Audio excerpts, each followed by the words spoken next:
In this video, we're going to continue exploring how to graph rational functions. This last video, I'm going to show you an example of a rational function with a slant asymptote. So let's get into it here. If you haven't watched the previous videos on how to graph, I suggest check those out first so that you can just hop right into what we're doing here. So if we have this rational function, x squared minus 4x minus 5 all over x minus 3. In general, when you're graphing rational functions, it's always best to simplify or factor top and bottom. We get a lot of helpful information out of that, so let's do that. Let's factor the top here. We're going to use our quadratic factoring pattern here. X's in both. And we're looking for factors of -5 that add up or combine to make -4. Well, if I make one set x minus 5 and one x plus 1, that should give us this quadratic here, because I know that -5 times 1 gives us -5, and if I combine them, -5 and 1 add up to -4, so my factors of my last term added up to give me my middle term there. And we'll rewrite x minus 3 on the bottom. In the last video, we talked about wholes of rational functions, and if we look in this example, we can see that there aren't any wholes. Wholes occur when we can cross off common factors on top and bottom. There are no common factors, so we shouldn't have any wholes in this function. Alright, the first video we talked about steps on how to graph rational functions, and the first step was to find our intercepts. We'll start with our x-intercept. X-intercepts occur where y equals 0, or our output is 0, or really just the top or the numerator is 0. So what values create the top, or create 0 for the top there? So we know that +5 and -1 would be x-intercepts. So let's see, we got +5, so 5, 0 would be 1 intercept, and also -1 will give us an output of 0, so that's also an x-intercept, -1, 0. So we got 2 x-intercepts there. Okay, let's look for our y-intercepts next. I'll give myself some room here. Y-intercepts are where our x value is 0. So if I plug in 0 for x, I should discover my y-intercepts. So if I plug in 0 here, here, and here, and simplify, I should get my y-intercept. So 0 minus 5 is -5. 0 plus 1 is 1, so we got 5 times 1 on the top, and 0 minus 3 on the bottom is a -3. So I have -5 over -3, that simplifies to +5/3, or to put it on a graph more easily, it would be 1 2/3 or 1.6 approximately. So it's a y-intercept, so make sure that you remember that it's a y value. So our coordinate pair would be 0, 1.6 approximately. So about somewhere in there is going to be our y-intercept. Okay, clear that off. And we'll look for our next important part of our function here. We're looking for asymptotes next. We'll start with our vertical asymptotes. Vertical asymptotes occur at zeros of the denominator, or where the bottom equals 0. So there's really only one here.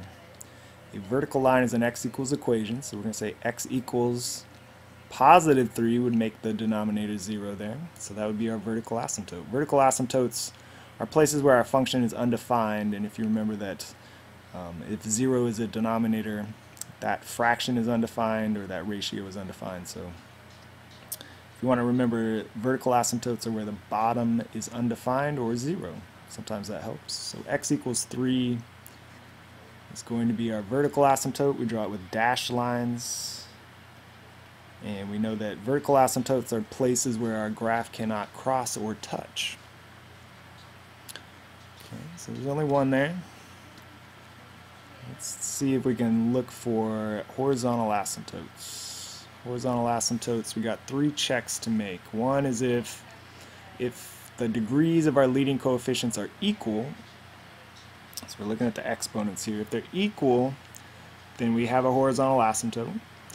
If the top is bigger than the bottom, if that degree is bigger than the bottom, then we have a horizontal asymptote. But in this case, we have our third case, whereas if the top degree is bigger than the bottom, or if the bottom is smaller, then no horizontal asymptote exists, but we get these things called slant asymptotes, which may exist. And since this is the example we're working for, we might as well just assume that it's going to exist, and here's how you find the equation of your slant asymptote. A slant asymptote is going to be a line that's slanted, just like this, like a diagonal line. And that's actually going to be an equation in our slope-intercept form. That's a linear equation. So slant asymptotes are going to have linear equations. I'll show you how to find it right now. So we're looking for that equation of the diagonal line there. And the way to do that is to actually divide polynomials. So if you divide the top of your ratio by the bottom, you should get a linear equation out of it if the slant asymptote exists. So I'm going to divide, and I'm going to use a trick called synthetic division. So if you don't know what I'm talking about, check out that video that I made on synthetic division. It will make this polynomial division a lot quicker, easier, faster.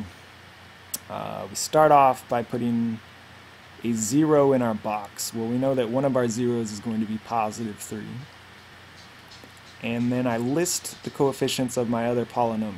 So I'm going to list the coefficients of this. So we got 1, we got negative 4, and we have negative 5. And then what I do is I drop my first term, and I multiply and write my next number right here, the product right here. So 3 times 1 is 3, and then I add my columns. So I'm going to get a negative 1 out of that when I add, and then I repeat the process. So I'm going to multiply 3 times negative 1, put that product right here, so we get negative 3, and add, we get negative 8, and I'm out of things to do. So this tells us the coefficients of our answer, and we always know that we start with our degrees one less than what we started with. So if our original polynomial was a quadratic, we're going to start with x to the first. This, because there's no more degrees there, would just be our constant number, the number without a letter next to it. And then what's after that is always a remainder. And when we're talking about slant asymptote equations, we don't care what the remainder is, we don't care if there is one or not one. We just ignore that remainder value. And this right here is our slope-intercept form, or our linear equation. So our slope is 1, our y-intercept is negative 1, and we're going to draw a dashed line. So if we imagine that this is a linear equation that we're graphing, we would start at negative 1, and we would go up 1, right 1, up 1, right 1, up 1, right 1, in both directions, and we can connect them with a dashed line because we're talking about an asymptote. So there's our slant asymptote. Now we have all of our asymptotes, we have our intercepts. We can look at our calculator to give us the rest of the graph, or we can use an XY table to figure it out. I'm going to use my calculator to save me some time. I know that when I put it in, it gives me a graph that looks similar to this. We got a hyperbola that's coming from this direction, and it's going to cross through our intercepts, approach that vertical asymptote but never cross it or touch it. We're going to go to the other side of the vertical asymptote, and we're going to have something similar here. Our line coming from the bottom but never touching that asymptote, and it's going to cross through our intercept here and approach that asymptote, that vertical asymptote.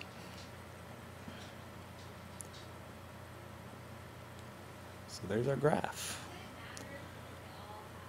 Alright, so that was slant asymptotes. If you want to find a slant asymptote, you're going to first look for horizontal asymptotes and discover that there is no horizontal asymptote because our top degree is bigger or larger than the bottom degree. Then you're going to actually do the division here to find the equation of your slant asymptote. And you can use long division if you prefer that, or you can use this synthetic division. We don't care about remainers when we're talking about our slant asymptote equation, and we're always looking for this linear equation right here, which will be the equation of the slant asymptote. Alright, once we got our asymptotes and our intercepts, you can use an XY table, or you can use your calculator to graph the rest of your lines there. So good luck graphing rational functions. Watch these 3 videos here, and hopefully they'll help you in graphing rational functions, finding those holes, finding those asymptotes, whether they're slant, horizontal, or vertical. And then I would encourage you to use your calculator to finish it off, although you may use an XY table if you really want to get into it. So good luck graphing rational functions.